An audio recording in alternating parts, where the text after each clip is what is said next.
સોસાયટીઓમાં malaria, dengue જેવા રોગચાળા ફાટવાનો ભય. શાળાએ જતા વિદ્યાર્થીઓ કીચડમાંથી પસાર થવા બન્યા મજબૂર. મહાનગરપાલિકાના તંત્ર સામે રજૂઆત છતાં કોઈ પગલાં નહીં. ગાંધીધામના વોર્ડ નંબર 6 હેઠળ આવેલી કીડાણા વિસ્તારની શ્રીજીનગર મૈત્રી સોસાયટી, કરણજીનગર, વૈભવ વિલા અને પૃથ્વીનગર સોસાયટીના રહેવાસીઓ ભારે હાલાકીનો સામનો કરી રહ્યા છે. આ સોસાયટીના વિદ્યાર્થીઓને જી સ્કૂલ, સેન્ટ પોલ સ્કૂલ અને સેવી સ્કૂલમાં અભ્યાસ માટે જવા માટે એક જ મુખ્ય રસ્તો ઉપલબ્ધ છે, જે સતત વરસાદના કારણે કાદવ અને પાણીથી ભરાઈ ગયો છે.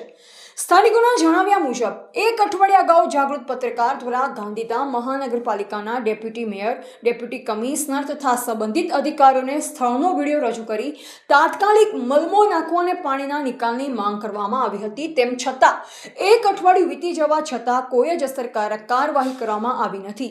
રહેવાસીઓનો આક્ષેપ છે કે રસ્તા પર પાણી અને કાદવ લાંબા સમયથી ભરાયેલ હોવાથી મચ્છરનો ઉપદ્રવ વધ્યો છે, જે કારણે મલેરિયા અને ડેન્ગ્યુ જેવા રોગો ફેલાવાનો ભય ઊભો થયો છે. સ્થાનિકોના જણાવ્યા મુજબ તાજેતરમાં ગરમ તાવના કારણે એક બાળકનું મૃત્યુ થયાનું પણ ચર્ચાઈ રહ્યું છે અને આરોગ્ય વિભાગ આ બાબતથી વાકેફ હોવાનું તેઓ જણાવે છે.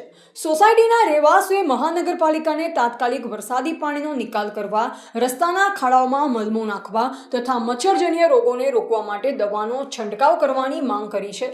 રહેવાસીઓએ ચેતવણી આપી છે, જો તાત્કાલિક ધોરણે યોગ્ય કાર્યવાહી નહીં કરવામાં આવે તો તેઓ મુખ્યમંત્રી કચેરી સુધી રજૂઆત કરશે. સાથે જ જો ભવિષ્યમાં મલેરિયા અથવા ડેન્ગ્યુ જેવા રોગચાળાની સ્થિતિ સર્જાશે તો તેની જવાબદારી સંબંધિત અધિકારીઓ, ડેપ્યુટી કમિશનર, વોર્ડ નંબર 6ના કોર્પોરેટરો તથા ડેપ્યુટી મેયરની રહેશે તેવી પણ તેઓએ રજૂઆત કરી છે તેવું જાણવા મળ્યું છે. રિપોર્ટર નરેશ ડી વ્યાસ, બનાસની પુકાર, સમાચાર ગુજરાત.